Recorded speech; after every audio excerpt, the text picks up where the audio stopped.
Hi folks, and welcome into the Truck King YouTube channel. This is the 2025 Ford Maverick, and yes, the Maverick is the smallest truck Ford makes, and that's why I want to find out how it handles a family. So in this video, I'm going to install my big rear-facing car seat, and we're going to find out, can you really live with kids in a Maverick? Let's dive into it.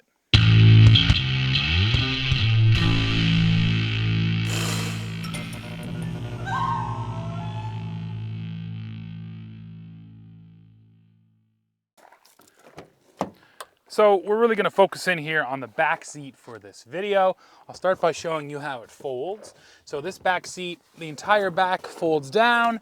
That does reveal 3 top tethers along the back. It's unfortunate that this whole thing folds down. It'd be nice if it was a 60-40 setup to give you a little bit more flexibility on where you have a car seat and then where you could have more storage. Like you could have a car seat over here in the 40 and then fold this down to put stuff on top of it, but you can't do that here because this folds down altogether.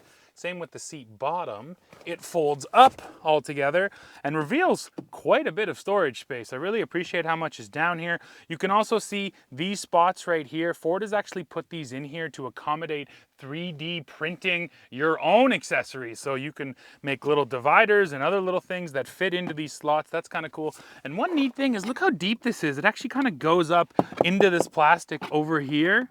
So yeah, lots of space under the seat, and that's important if you have kiddos because you always need space to stash stuff. Now when it comes to lower latch, we have a setup here on the driver's side and over there on the passenger side. And now just before I put my car seat in, I'm gonna get in.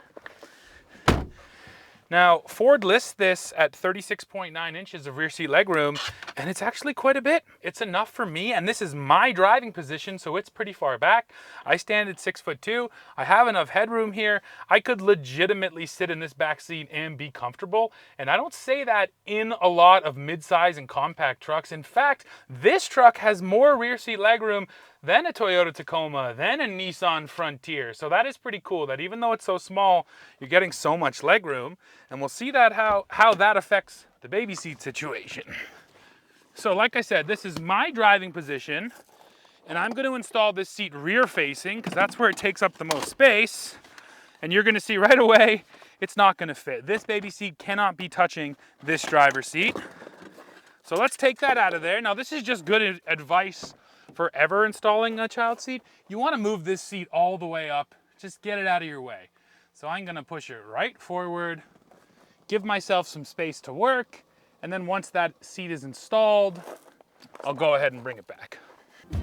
Hey folks, great news. You've seen us pitching Giddy Ups before. Well, we ran out last fall. Now we have a whole new supply. These ones right here. Hey, these are the synthetic type. They only come in black in this design. However, these are bargain price, 25 bucks a piece, or we'll sell you a set of 4 for 80. Listen, for anybody that needs a little help getting into their tall trucks or SUVs, Giddy Ups can't be beat. So look for the link down below, click it, go right to our website. It's as easy as that. Get these in your truck today. So, this is my Graco Extend to Fit Platinum, and we are just going to install it rear facing using the lower latch today. So we'll go ahead and attach one. Where did my strap go? There it is. Go ahead and attach the second one. Here on this tremor, the seat cushioning is really nice, but it's also pretty thick, so it can be a little tricky to kind of push through and find those lower latch anchors. But there, I got there. So now we activate that buckle so it tightens up. We bring that back, and then one of the keys with installing child seats like this is to use your own body weight. Get in here and really push down on the seat that way. And that's gonna make sure that it's solid. Checking the level of it too, of course. And then the check for any child seat is you wanna use your non-dominant hand right at the belt path and try to move the seat. And if it moves less than 1 inch, you are home. And I'd say that's about home. Now I'm gonna bring this headrest back down a little bit. My kids have gotten a lot bigger, so they're also all in forward-facing seats now. That's why that was like that. So yeah, that's installed. Now let's move our front seat back. And every manufacturer is different, so I always recommend any parent, read your own owner's manual for your child seat. We go by the sheet of paper rule, which essentially says that a sheet of paper needs to be able to pass between the front seat and the child seat. So I like to go like this, move it back until I just see a bit of contact, move it forward, even cheat myself an extra inch there. I mean, I can fit my hand in there, and that's not bad. So there's the install, and I gotta say that was easy enough in terms of space in the rear, but the real key is, how do I now fit in the front? Let's go take a look.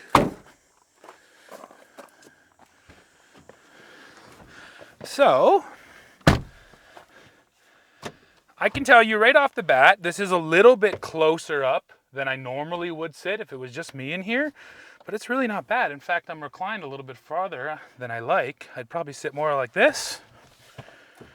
And yeah, my knee is a little bit more bent than normal, but this is fine. I could drive like this for many hours. I don't feel like I'm really giving up a lot to accommodate that car seat behind me. And like I said, there's plenty of space between me and that seat.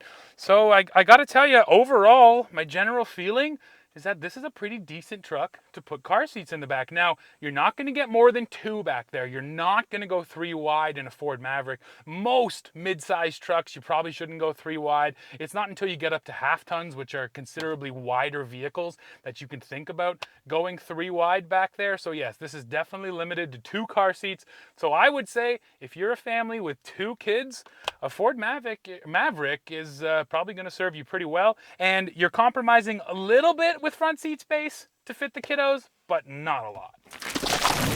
There's a few more considerations I want to touch on when you're bringing a family in your Ford Maverick. The first one is payload, because of course the more people you add, that adds more weight to the vehicle, and that has to be subtracted from your payload. So our Maverick Tremor, as it sits today, has just over 1,100 pounds of payload, which is a decent number for a small truck. I bring this up again because yeah, when you have kids, I feel like a lot of people don't factor in the weight of the people in the vehicle and their car seats, and then of course all of their stuff. When you have kids, they come along with a lot of junk, and all of that junk weighs. So payload is important, and at just over 1,100, yeah, here on the Maverick, it's not bad, and that's going to be model dependent. This Maverick Tremor is probably going to have a worse payload than a more basic model because it has more features built into it. So yeah, that 1,100 number is probably one of the worst you're going to see on a Maverick, but for a family, that's not bad. Now, the other big consideration is just the simple fact that you have a bed back here and not a trunk like on a car, or a hatch like on a minivan or a crossover. So I would recommend getting a tonneau cover. I think that's a good recommendation for most trucks. But again, when you have kids, inevitably you also have stuff. So you're gonna wanna use this space back here a lot, and keeping it out of the elements and protected is important. So yeah, get yourself a tonneau cover, and then you essentially end up with a nice 4.5 foot long trunk back here, so you can haul everything you need to. You know what, folks? That's really the end of this one. And I think the overall takeaway is that yes, I think a family with 1 or 2 kids can absolutely buy a Ford Maverick and feel like they're not sacrificing a lot of space. You can get a bigger truck if you want it, but if you do want to go small, have no fear, your kids are gonna fit. So yeah, folks, that's it for this one. Now, please drop in the comments. Let me know what you think of this video. As always, while you're down there, don't forget to hit like, hit subscribe, hit join to become a member, and then come right back here to Truck King and see what we're testing next. See ya.